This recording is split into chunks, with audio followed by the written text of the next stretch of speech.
സാറിനെ പോലെയുള്ള സിഇഒ, തുളസി പെയിന്റിന്റെ സിഇഒ ആണ്. ഇന്ന് വന്നില്ലേ? അറ്റൻഡ് ചെയ്തോ? അദ്ദേഹം ഇന്ന് ഇവിടെ വന്നിട്ട് എനിക്ക് ഇഷ്ടം പോലെ PV ഉണ്ടാക്കി തന്നു. അദ്ദേഹം ഇപ്പൊ കോട്ടക്കലേക്ക് പറന്നു. ഞാൻ നേരെ വീട്ടിലേക്ക് ഒരു ഹോട്ടലിൽ പോയി ചായ കുടിച്ച് തിരിച്ചു വീട്ടിൽ പോകും. അദ്ദേഹം കോട്ടയത്ത് പോകും, കോട്ടക്കൽ പോകും, അവിടുന്ന് തിരുവനന്തപുരത്ത് പോകും, അവിടുന്ന് എറണാകുളം പോകും, അവിടുന്ന് കണ്ണൂർ പോകും. ന്യൂട്രിചാർജ് കമ്പനിക്കാര് കൊച്ചിയിൽ പോകും, ബാംഗ്ലൂരിൽ പോകും. അതിന് വേണ്ട ട്രെയിനേഴ്സ് ഉണ്ട്, കീസോളിന്റെ ട്രെയിനേഴ്സ് ഉണ്ട്. അവരെല്ലാം ഓടി നടന്ന് എനിക്ക് PV ഉണ്ടാക്കി തരും. അവരോടൊന്നും പറയണ്ട കേട്ടോ ഇത്, റൈറ്റ്? ഇങ്ങനെ ഒരു സിസ്റ്റത്തിലേക്ക് നമുക്ക് എത്തിപ്പെടാം. എപ്പോ? RCMനെ ഇപ്പം മനസ്സിലാക്കിയാൽ, RCMനെ ഇപ്പം മനസ്സിലാക്കിയിട്ട് നമ്മൾ നല്ലൊരു ടീമിനെ ബിൽഡ് ചെയ്ത് കഴിഞ്ഞാൽ ആ ടീമിനെ പിന്നീട് കമ്പനി ടേക്ക് ഓവർ ചെയ്തോ, സിസ്റ്റം ടേക്ക് ഓവർ ചെയ്തോ. അങ്ങനെ ഒരു ടീമിനെ നമ്മൾ ക്രിയേറ്റ് ചെയ്യണം. ഹലോ, ഇത് കമ്പനി ക്രിയേറ്റ് ചെയ്ത് തരില്ല, ഇത് നിങ്ങൾ അപ്ലൈൻ ക്രിയേറ്റ് ചെയ്ത് തരില്ല, ഇത് നമ്മൾ ക്രിയേറ്റ് ചെയ്യണം. ഇത് നമ്മൾ ക്രിയേറ്റ് ചെയ്താൽ അതിന്റെ വളർച്ച കമ്പനിയുടെ മെക്കാനിസം, സിസ്റ്റം നോക്കിക്കോളും. അതിനാണ് പാസീവ് ഇൻകം എന്ന് പറയുന്നത്. അതുകൊണ്ട് തന്നെ നമുക്ക് പാസീവ് ഇൻകം കിട്ടിക്കഴിഞ്ഞാൽ നമുക്ക് സെക്യൂരിറ്റി കിട്ടും, ഹാപ്പിനെസ് കിട്ടും, പീസ് ഓഫ് മൈൻഡ് ഉണ്ടാവും, റിലേഷൻ, റെസ്പെക്ട് ആൻഡ് റെക്കഗ്നിഷൻ. ഇതെല്ലാം കിട്ടണമെന്നുണ്ടെങ്കിൽ you have to build your team. ഇവിടെയാണ് ഞാൻ ചില പോയിന്റ്സ് പറയാൻ ഉദ്ദേശിക്കുന്നത്. ആർക്കാണ്, who can build the team? Team ആർക്ക് ഉണ്ടാക്കാം? Who can build? എല്ലാവർക്കും ചെയ്യാൻ പറ്റുന്നതാണോ? സോറി, എല്ലാവരും കൊണ്ട് സാധിക്കില്ല. Who can build the team? ആർക്ക് ബിൽഡ് ചെയ്യാൻ സാധിക്കും? Who are always in action. എല്ലാ ദിവസവും ആക്ഷനിലുള്ള ആളുകൾക്ക് ടീം ബിൽഡ് ചെയ്യാം. ഇന്നിപ്പോ മീറ്റിംഗ് ഉണ്ട്, ഇന്ന് മീറ്റിംഗിന് വന്നു. അടുത്ത മീറ്റിംഗിന് വിളിക്കുമ്പോൾ വീണ്ടും പ്രത്യക്ഷപ്പെടുന്ന ആളുകൾക്ക് ടീം ബിൽഡ് ചെയ്യാൻ പറ്റില്ല.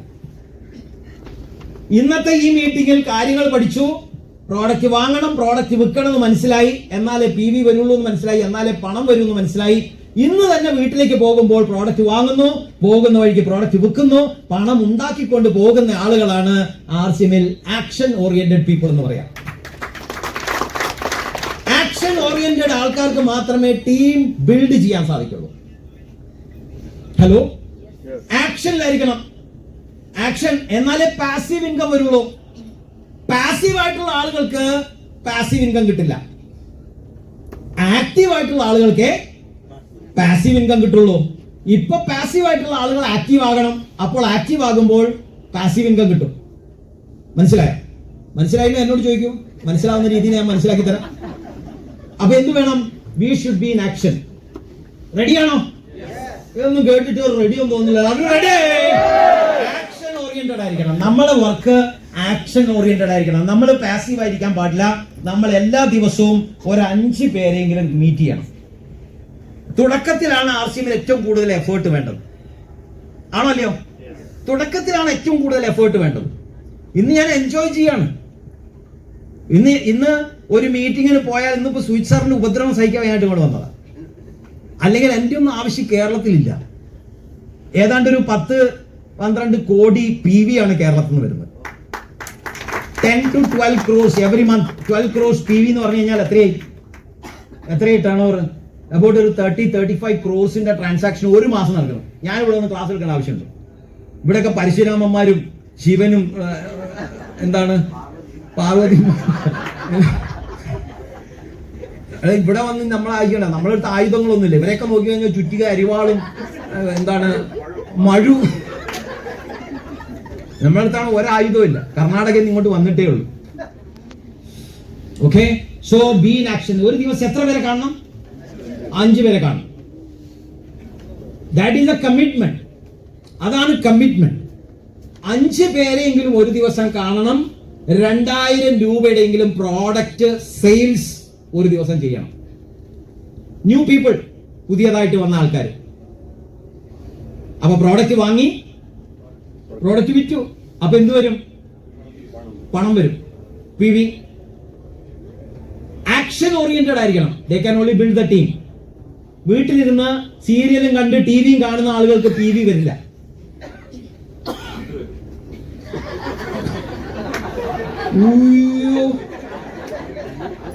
ഒരു ഓസ്കാർ അവാർഡ് എടുത്തു കൊടുക്കും. ഭ്രാന്ത് വരുമ്പോൾ അടുത്ത പി വി അതാണ് ഇന്ന് ആലോചിക്കണം. അതാണ് അവിടെ ഇങ്ങനെ പുക വരുന്നുണ്ടായിരുന്നു. ചിന്തിക്കുകയാണ്, തല പുകഞ്ഞ് ആലോചിക്കാന്ന് കേട്ടിട്ടില്ല. അപ്പൊ നമ്മൾ ആക്ഷൻ ഓറിയന്റഡ് ആണെങ്കിൽ എന്ത് വരും? പി വി വരും. ആക്ഷൻ അല്ലെങ്കിൽ എന്ത് വരും? വെറുതെ ഇരുന്ന് ഈ ടിവിയും സീരിയലും കണ്ട് ഏതെങ്കിലും ഒരു സീരിയലിൽ ചിരിക്കുന്ന ഒരു മുഖം കണ്ടിട്ടുണ്ടാവും.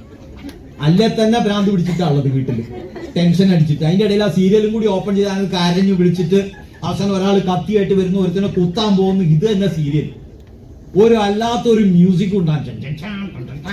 ഏത് സീരിയൽ വെച്ചാലും ഒരു മ്യൂസിക് തന്നെ ഉണ്ടാവും, ഒരു പർട്ടിക്കുലർ മ്യൂസിക് അല്ലെ, ശ്രദ്ധിച്ചിട്ടുണ്ടാവും. അത് ആ മ്യൂസിക് കേട്ടാ അറിയാം സീരിയലാണ്. ഇല്ല, കേട്ടിട്ടില്ല, അറിയില്ല. ഷിജുവിന് അറിയില്ല, ഷിജുവിന് അറിയില്ല. വെറുതെ എന്തിനാ ഈ സമയം കളയുന്നത്?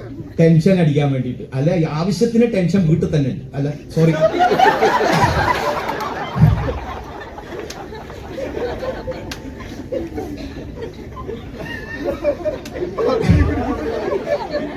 അല്ല, ഞാൻ അത് ഉദ്ദേശിച്ചല്ല പറഞ്ഞത്.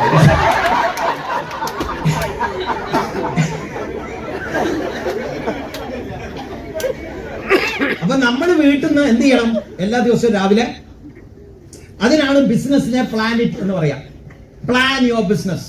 ഒരു ബിസിനസ് ചെയ്യണമെങ്കിൽ അതിന് പ്ലാൻ വേണോ? ഹലോ, പ്ലാൻ വേണോ? പ്ലാൻ വേണം. Plan your business, prioritize it and practice it. അതാണ് 3P ഓഫ് ആക്ഷൻ.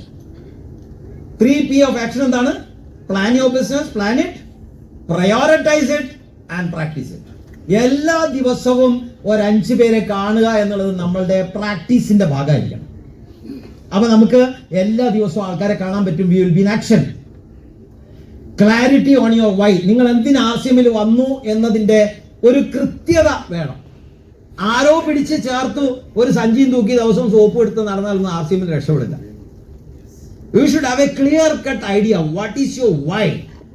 എന്തിനാണ് ആശയം ചെയ്യുന്നത് എന്നുള്ളതിന്റെ ഒരു ക്ലാരിറ്റി വേണം. ഒരിക്കലും ഒരു കുതിരപ്പുറത്ത് ഒരാള് അങ്ങനെ പോവുകയായിരുന്നു. അദ്ദേഹത്തിനോട് ചോദിച്ചു, എങ്ങോട്ടാ ബായി പോകുന്നതെന്ന് ചോദിച്ചാൽ പറഞ്ഞു, എനിക്കറിയില്ല, കുതിരേനോട് ചോദിച്ചു നോക്കാൻ പറഞ്ഞു. ഇങ്ങനെയാണ് പലരും ആർസിഎമ്മിന്റെ ബാഗും സോപ്പുമായിട്ട് പോകുന്നത്. എന്താ പരിപാടി? ഒരു ഐഡിയ ഇല്ല. അപ്പലേന് തള്ളുന്നു, നമ്മളിങ്ങനെ പോകുന്നു. ജനിച്ചതാർക്കു വേണ്ടി. എന്താ ചിരിക്കുന്നത്? ഞാൻ പാട്ട് പാടും. ഓക്കെ, അപ്പൊ നമുക്ക് എന്ത് വേണം? എന്ത് വേണം? നമ്മൾ ആർസിഎമ്മിൽ എന്ന് പറയുന്ന ഒരു പ്രസ്ഥാനത്തിലേക്ക്, ഇനി ആർസിഎം എന്നല്ല, ഏതിലെങ്കിലും ഒരു സിസ്റ്റത്തിലേക്ക് നമ്മൾ ജോയിൻ ചെയ്തിട്ടുണ്ടെങ്കിൽ you should be crystal clear. What is your why? എന്തിന് ആർസിഎമ്മിൽ വന്നു? Why did you come? ഇന്ന് ഒരു മീറ്റിംഗിന് വന്നിട്ടുണ്ടെങ്കിൽ ഇന്ന് എന്തിന് ഇവിടെ വന്നു? എന്താണ് പഠിക്കാൻ ആഗ്രഹിക്കുന്നത്? എങ്ങോട്ടാണ് പോകേണ്ടത്? Your direction, your why should be clear. ആ ക്ലാരിറ്റി ഇല്ല എന്നുണ്ടെങ്കിൽ നമ്മൾ അപ്പലിനെ ഇങ്ങനെ തള്ളേണ്ടി വരും. ഉന്തി തള്ളിക്കൊണ്ടുവന്ന് മീറ്റിംഗിൽ ഇരുത്തി അപ്പലൈൻ അങ്ങോട്ടോ ഇങ്ങോട്ടോ നോക്കിയാൽ നമ്മൾ മുങ്ങും. പിന്നെ അപ്പലൈനിന്റെ നിഴൽ എവിടെയെങ്കിലും കണ്ടാൽ മതി, മതിലിന്റെ അപ്പുറത്ത് കൂടി ചാടും. അതുകൊണ്ട് ഞാനിപ്പോ കാര്യങ്ങൾ പഠിച്ചു, ഞാൻ മതിലിന്റെ അപ്പുറത്ത് കൂടി അപ്പൊ പോകാറ്. കാരണം നമ്മൾ ഉദ്ദേശിക്കുന്ന ആളുകൾ വീട്ടിലുണ്ടാവില്ല. എവിടെ ഉണ്ടാവും? മതിലിന്റെ അപ്പുറത്തുണ്ടാവും. Be clear on your why. എന്തിനാണ് ആർസിഎമ്മിൽ വന്നത്? അത് മനസ്സിലായിട്ടില്ല എന്നുണ്ടെങ്കിൽ നമ്മളിവിടെ കുറെ നാൾ നടന്നിട്ടും നിന്നിട്ടും ഒന്നും കാര്യമില്ല. ചില ആൾക്കാരൊക്കെ പറയും, സാറേ കുറെ നാളായി ഒരു പൈസ പോലും വന്നില്ല. പണം വന്നില്ല. എന്താ കാരണം? പ്രോഡക്റ്റ് വാങ്ങിയില്ല, പ്രോഡക്റ്റ് വിറ്റില്ല, പിന്നെ വാങ്ങിയില്ല, പിന്നെ വിറ്റില്ല. അയാൾ ഭ്രാന്ത് പിടിച്ചെടുക്കുക. So be clear on your why. എന്തിന്? അത് ക്ലിയർ ആയി കഴിഞ്ഞാൽ നമ്മൾ ഹരിസഞ്ജീവനി പഠിക്കും, ന്യൂട്രിചാർജ് പഠിക്കും, ന്യൂട്രിചാർജിന്റെ ടാർഗറ്റ് പഠിക്കും. നമ്മൾ ബോംബെയിലേക്കുള്ള പ്രോഗ്രാമിന് പോകുന്നുണ്ട് അല്ലെ? എത്ര പേര് ബോംബെയിൽ വരുന്നുണ്ട്? ഇത്രേ ഉള്ളൂ. അതെന്താ? 5-6 പേരേ ഉള്ളൂ. വൈ? ഇന്ന് തീരുമാനിച്ചാൽ നമുക്കെല്ലാം ബോംബെ പോവാം. ഏപ്രിലാണ് പ്രോഗ്രാം, 26th and 27th. എന്താണ് ബോംബെ പോകാൻ വേണ്ടി ചെയ്യണ്ടേ? എന്താ ബോംബെ പോകാൻ വേണ്ടി ചെയ്യണ്ടേ? അറിയാവുന്ന ഒരാൾ കൈപൊക്കൂ. എത്ര പേർക്കറിയാം? സാറ് വരും, ന്യൂട്രി ചാർജ് ബോംബെ പോകണമെന്നുണ്ടെങ്കിൽ എന്ത് ചെയ്യണം എന്നുള്ളത് പറഞ്ഞു കൊടുക്കും. 5 ന്യൂട്രി ചാർജ് വുമൺ എല്ലാ മാസം സെയിൽ ചെയ്യണം, വാങ്ങിയിട്ട് സെയിൽ ചെയ്യണം. ഇത് ഒക്ടോബർ, നവംബർ, ഡിസംബർ, ജനുവരി, ഫെബ്രുവരി, മാർച്ച് വരെ. ഈ മാസം സ്റ്റാർട്ടിങ് ആണ്. 5 വാങ്ങണം, 5 സെയിൽ ചെയ്യണം. അടുത്ത മാസം വാങ്ങാം, അടുത്ത മാസം സെയിൽ ചെയ്യാം. അങ്ങനെ എല്ലാ മാസം മിനിമം 5 ന്യൂട്രി ചാർജ് വുമൺ വാങ്ങി. 30 മിനിമം 5 വാങ്ങണം പറഞ്ഞു, അതുകൊണ്ടാണ് ടോട്ടൽ 30 ആവണം. 5+5+5 ഞാൻ കണക്ക് പഠിച്ച 15. എത്ര വാങ്ങണം? ടോട്ടൽ 30 വേണം.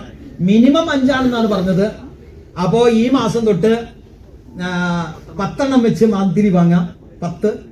അതിനെ കൺസിസ്റ്റന്റ് ആയിട്ട് കണ്ടിന്യൂ ചെയ്യാം 6 മന്ത്സ്. മാർച്ചിനുള്ളിൽ 30 കംപ്ലീറ്റ് ചെയ്യാം. 30 അവർക്കെല്ലാം ബോംബെയിൽ വരാം.